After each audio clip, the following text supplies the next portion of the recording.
Ayat hari ini adalah Mazmur 31, ayat 19 sampai 25. Mari kita baca bersama. Masa hidupku ada dalam tangan-Mu. Lepaskanlah aku dari tangan musuh-musuhku dan orang-orang yang mengejar aku. Buatlah wajah-Mu bercahaya atas hamba-Mu. Selamatkanlah aku oleh kasih setia-Mu. Tuhan, janganlah membiarkan aku mendapat malu, sebab aku berseru kepadamu. Biarlah orang-orang fasik mendapat malu dan turun ke dunia orang mati dan bungkam. Biarlah bibir dusta menjadi keluh yang mencaci maki orang benar dengan kecongkakan dan penghinaan. Alangkah limpahnya kebaikan-Mu yang telah Kau simpan bagi orang yang takut akan Engkau, yang telah Kau lakukan bagi orang yang berlindung padamu di hadapan manusia. Engkau menyembunyikan mereka dalam naungan wajah-Mu terhadap persekongkolan orang-orang. Engkau melindungi mereka dalam pondok terhadap perbantahan lidah. Terpujilah Tuhan, sebab kasih setianya ditunjukkannya kepadaku dengan ajaib pada waktu kesesakan. Aku menyangka dalam kebingunganku, aku telah terbuang dari hadapan mata-Mu. Tetapi sesungguhnya Engkau mendengarkan suara permohonanku, ketika aku berteriak kepadamu minta tolong. Kasihilah Tuhan, hai semua orang yang dikasihinya. Tuhan menjaga orang-orang yang setiawan, tetapi orang-orang yang berbuat congkak diganjarnya dengan tidak tanggung-tanggung. Kuatkanlah dan teguhkanlah hatimu, hai semua orang yang berharap kepada Tuhan. Amin. Hari ini, mari kita merenungkan dan berbagian dari Mazmur 31 ayat selanjutnya dengan judul, Biarlah Wajah-Mu Bercahaya. Ungkapan biarlah wajah-Mu bercahaya sering muncul dalam perjanjian lama. Dalam bilangan 6, dengan jelas terungkap bahwa wajah Tuhan bersinar adalah berkat bagi kita. Bilangan 6 ayat 24 sampai 26 adalah berkat Harun, dan bagian tentang kiranya Tuhan menyinari engkau dengan wajahnya, jelas terlihat. Namun, kita tahu bahwa wajah Tuhan bersinar adalah berkat. Dan ini sering muncul dalam perjanjian lama dan khususnya dalam Mazmur. Mengapa arti wajah yang bersinar dapat ditafsirkan sebagai berkat? Ada sudut pandang penting yang dikatakan dalam Alkitab, dan yang lain yang dapat kita temukan adalah salah satu hal penting yang terjadi antara Tuhan dan kita. Untuk ini, mari kita perhatikan dengan seksama arti wajah dalam Alkitab dan arti wajah dalam kehidupan kita sehari-hari. Di mana wajah pertama kali muncul? Wajah pertama kali muncul ketika Tuhan berbicara tentang hukuman yang akan diberikan kepada Adam setelah Adam dan Hawa berdosa. Apakah Anda ingat bagian mana? Ketika Tuhan pertama kali memberikan hukuman itu kepada Adam, ketika Adam melakukan dosa pertama, Tuhan berkata kepada Adam, dengan berpeluh engkau akan mencari makananmu, mendapatkan hasil, dan membuat hidup Adam menjadi hidup dengan memakan hasil kerja keras. Sampai saat itu, Tuhan memungkinkan Adam untuk makan hadiah kasih karunia dan buah kasih karunia yang diberikan Tuhan di Taman Eden, bahkan tanpa berkeringat. Jadi Adam pasti merasakan nilai keringat, bukan sebagai nilai keringat untuk bekerja keras dan mencari nafkah, tetapi sebagai makna yang berbeda. Namun, setiap kali Adam merasakan keringat mengalir di wajahnya, apa yang dia rasakan? Kan aku telah berdosa. Tuhan membuat Adam merasakan dosa yang telah dia lakukan. Dan wajahnya lah yang membuatnya menyadari bahwa aku bekerja keras seperti ini karena aku telah berdosa, sambil merasakan keringat mengalir di wajahnya. Melalui keringat yang mengalir di wajah itu, Adam akan mengalami dan menjalani beratnya hukuman Tuhan. Mungkin karena Tuhan membicarakan wajah, membicarakan keringat yang mengalir di wajah, ada tempat yang orang-orang yang bertemu Tuhan tidak ingin mati, takut mati jika bertemu Tuhan, yaitu tempat yang mereka sembunyikan. Apa itu? Wajah mereka sendiri. Mengapa mereka menutupi wajah mereka?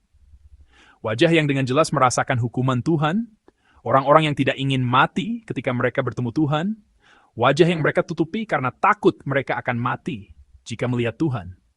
Mengapa demikian? Karena wajah adalah tempat di mana mereka dengan jelas merasakan dosa.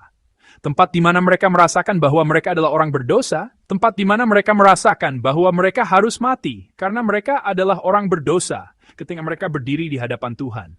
Orang-orang menutupi wajah mereka. Namun, ada satu orang yang berlawanan dengan itu. Musa yang kita kenal baik. Dikatakan bahwa ketika Musa kembali setelah bertemu dengan Tuhan, wajahnya bersinar, sehingga orang-orang takut dan menutupi wajah mereka. Jelas, itu adalah wajah yang membuat mereka menyadari dosa mereka. Dosa asal yang ada pada mereka sejak zaman Adam. Tetapi setelah bertemu dengan Tuhan, meskipun mereka berdosa, Tuhan bertemu Musa dengan rahmat dan mengatakan bahwa mereka berhadapan muka. Aku berbicara dengan Musa berhadapan muka. Jadi, wajah Musa yang dilihatnya sambil berhadapan muka dengan Tuhan bersinar. Meskipun dia adalah orang berdosa, Tuhan menyebutnya benar dengan kasih karunia. Dan wajahnya bukan lagi wajah yang merasakan berat dosanya, tetapi wajah yang bertemu Tuhan dan merasakan nilai kasih karunia Tuhan dan menyinari orang lain. Dikatakan bahwa wajahnya bersinar. Karena wajahnya bersinar, mereka menutupi wajah mereka.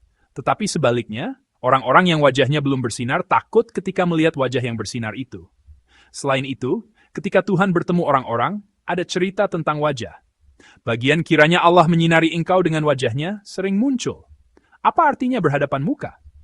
Salah satu bagian Alkitab yang pertama kali saya dengar dan ingat adalah ketika Yakub bertemu Esau. Ketika Yakub bertemu Esau, dia berkata, "Melihat wajahmu sama seperti melihat wajah Allah." Kakaknya datang dari jauh, dan ketika kakaknya mendekat, Yakub berkata, "Melihat wajahmu sama seperti melihat wajah Allah." Tetapi apa artinya itu? Itu berarti hubungan telah dipulihkan. Yakub menipu kakaknya dan melarikan diri ke rumah Laban pamannya, dan kemudian kembali ke kampung halamannya. Setelah kembali dan bertemu dengan Tuhan, dan bergumul di hadapan Tuhan untuk meminta berkat, ketika dia bertemu dengan kakaknya, Yakub melihat wajah kakaknya dan berkata, "Sekarang hubungan antara aku dan kakak telah diselesaikan dalam kasih karunia Allah. Kita dapat berhubungan kembali." Dan dalam arti itu dia berkata, "Melihat wajahmu sama seperti melihat wajah Allah." Mengapa ada arti seperti itu dalam melihat wajah? Kemudian, ada sebuah cerita yang terlintas dalam pikiran. Ketika Anda berusia lebih dari 40 tahun, bertanggung jawablah atas wajah Anda sendiri. Mengapa ada cerita seperti itu? Dikatakan bahwa sebelum usia 40 tahun, orang-orang hidup dengan wajah yang mereka warisi. Tetapi setelah usia 40 tahun, bagaimana mereka hidup selama ini? Sikap dan pikiran apa yang mereka miliki, dan bagaimana mereka memperlakukan orang lain terungkap di wajah mereka. Jadi, jika Anda melihat wajah seseorang yang terlihat sedikit garang setelah berusia 40 tahun, orang itu memang garang. Jika wajah seseorang terlihat sedikit sombong, orang itu memang sombong. Berhadapan muka adalah mengungkapkan pikiran dan perasaan batin seseorang sambil mengungkapkan ekspresi seseorang. Dan berhadapan muka setelah berusia lebih dari 40 tahun juga menunjukkan masa lalu seseorang. Sebelum berusia 40 tahun, orang tidak pandai menyembunyikan ekspresi mereka. Bahkan jika mereka telah mengalami banyak waktu dalam hidup mereka, ada banyak orang yang ekspresinya dapat dibaca. Tetapi setelah berusia lebih dari 40 tahun, mereka tidak pandai mengungkapkan ekspresi mereka. Secara khusus, orang Korea tidak mudah mengatasi ekspresi tanpa ekspresi. Namun, bahkan tanpa ekspresi, kita dapat memahami orang itu dengan jejak waktu yang tertinggal di wajahnya. Orang-orang di dunia menyebutnya fisiognomi, dan kita menyebutnya mata roh. Berhadapan muka seperti ini adalah menunjukkan pikiran seseorang dan menunjukkan masa lalu seseorang. Jadi akhir-akhir ini ada orang yang memproses wajah mereka dengan mosaik, atau mencoba menutupi wajah mereka bagaimanapun caranya. Dan akhir-akhir ini ada cerita tentang hak potret. Mengapa? Karena identitas mereka jelas terungkap di dalam wajah mereka. Ketika Tuhan berhadapan muka dengan kita, itu juga sama. Itu juga mengungkapkan hati Tuhan. Itu juga menunjukkan identitas Tuhan. Kita memiliki panca indera dan indera keenam. Tetapi di antara organ-organ yang dimiliki wajah, ada organ-organ yang menghadap ke depan. Ada mata, hidung, dan telinga. Ada juga mulut yang berbicara ke depan. Apa artinya? Tuhan mengarahkan wajahnya kepada kita, berarti bahwa Tuhan melihat dengan matanya, mencium dengan hidungnya, mendengar dengan telinganya, dan berbicara. Tentu saja, Tuhan mungkin tidak memiliki bentuk wajah yang sama dengan kita. Tetapi kita dapat menafsirkannya sebagai personifikasi, bahwa Tuhan tertarik pada kita. Dapat diungkapkan sebagai perhatian Tuhan terhadap kita yang mencoba melihat kita, mendengarkan kata-kata kita, dan bahkan mencium aroma kecil tubuh kita. Jadi, dalam firman hari ini, Daud berkata kepada Tuhan dalam ayat 22, "Terpujilah Tuhan, sebab kasih setianya ditunjukkannya kepadaku dengan ajaib pada waktu kesesakan." Kasih Tuhan kepada saya terungkap sebagai membuat wajahnya bersinar. Dalam iman kita, ada kepercayaan tak hayul iman yang hanya mengatakan berikan ini, berikan itu. Jika mereka tidak mendengarkan, mereka bukanlah dewa. Ada animisme, iman yang mengatakan berdoalah, berdoalah. Tetapi di sisi lain ada iman Kristen kita yang ingin mengikuti kehendak Tuhan. Bukan kehendakku, tetapi kehendak Tuhan. Apa yang terkandung di dalamnya? Cinta terkandung di dalamnya. Tuhan, aku mencintaimu, dan aku tahu bahwa engkau sudah mencintaiku. Jadi aku meminta ini di hadapan Tuhan. Tetapi karena engkau mencintaiku, aku percaya bahwa engkau tahu sebelumnya dan memenuhi kebutuhanku, dan engkau akan memberiku hal-hal yang lebih baik dengan cinta. Pengakuan itu terkandung di dalamnya. Apakah orang tua yang mencintai anak-anak mereka memberikan semua yang diminta anak-anak mereka? Tidak. Mereka memilih dan memberikan apa yang diminta anak-anak mereka dengan hati yang penuh kasih. Karena Tuhan mencintai kita, kita memiliki keyakinan bahwa Tuhan juga akan memilih dan memberi kita. Dari mana keyakinan itu berasal? Itu berasal dari perasaan cinta saya bahwa saya mencintai Tuhan. Jadi Daud berkata lagi dalam ayat 24, "Kasihilah Tuhan, hai semua orang yang dikasihinya." Berhadapan muka antara saya dan Tuhan adalah bahwa Daud sekarang mengungkapkan hubungan terbaik dalam hubungan yang dia ketahui dengan cinta dan dengan keyakinan bahwa Tuhan mencintaiku dan karena Tuhan akan membimbingku ke jalan yang terbaik dalam situasi berbahaya yang aku hadapi, dalam situasi sulit yang aku hadapi. Dia melanjutkan isi Mazmur. Kemudian dia berseru kepada semua orang kudus, "Kasihilah Tuhan. Tuhan mencintai kamu, jadi kamu juga mencintai Tuhan." Orang-orang kudus, Tuhan akan dengan senang hati memenuhi apa yang kamu harapkan dan inginkan karena Dia mencintaimu. Dan Dia akan memenuhi kamu dengan hal-hal terbaik karena Dia mencintaimu. Jadi pergilah ke depan Tuhan dengan cinta itu, kata Daud sekarang. Ada himne yang saya suka, indahnya saat yang teduh. Ketika saya duduk hari ini, himne ini diputar di antara musik instrumental yang keluar sebelum kebaktian kita.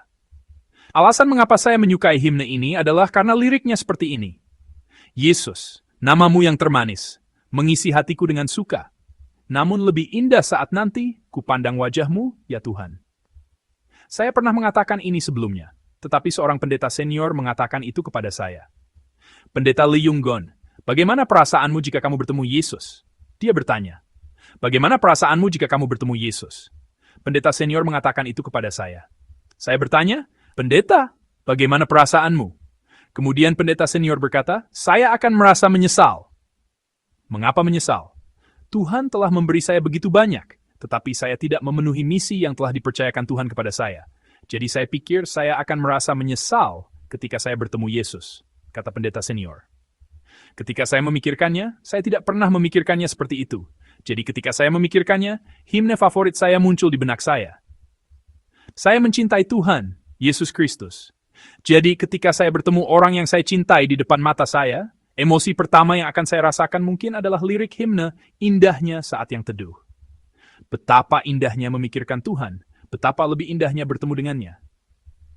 Saya pikir, emosi itu akan datang terlebih dahulu dan saya akan merasa bahagia. Orang yang mencintai Tuhan senang ketika mereka berhadapan muka. Orang yang mencintai dapat bersukacita dalam satu hal yang Tuhan pancarkan wajahnya kepada mereka. Jadi saya berpikir bahwa dalam Mazmur hari ini, bukankah ada sosok Daud yang sangat merindukan wajah Tuhan? Karena ada sukacita, bertemu dengan orang yang dicintai, karena wajah terpancar, karena cinta? Orang-orang yang bersama kita di tempat ini hari ini, apakah kamu mencintai Tuhan? Apakah kamu benar-benar mencintai Tuhan? Apakah cinta itu sekarang tercermin di wajahmu? Saya berharap bahwa kamu dapat tinggal dalam sukacita cinta dengan Tuhan itu saat kamu menjalani hari ini, dan saya berharap bahwa kamu dapat tinggal dalam keyakinan yang jelas bahwa Tuhan mencintaiku. Jadi, seperti dalam Mazmur 31 hari ini, seperti Daud memuji, menyanyi, dan menulis dalam puisi tentang cinta Tuhan dan cintaku kepada Tuhan di tengah rasa sakit dan kesulitan. Saya berdoa agar judul doa yang kamu doakan di hadapan Tuhan terpenuhi di hari ini. Dan di tengahnya, kamu dapat memuji cinta Tuhan, dan bahkan dalam situasi di mana Tuhan tampaknya diam seolah-olah Dia tidak menjawab. Saya memberkati semua orang kudus kita, yang diberkati, yang bersama kita di tempat ini, untuk dapat memuji Tuhan dengan cinta Tuhan.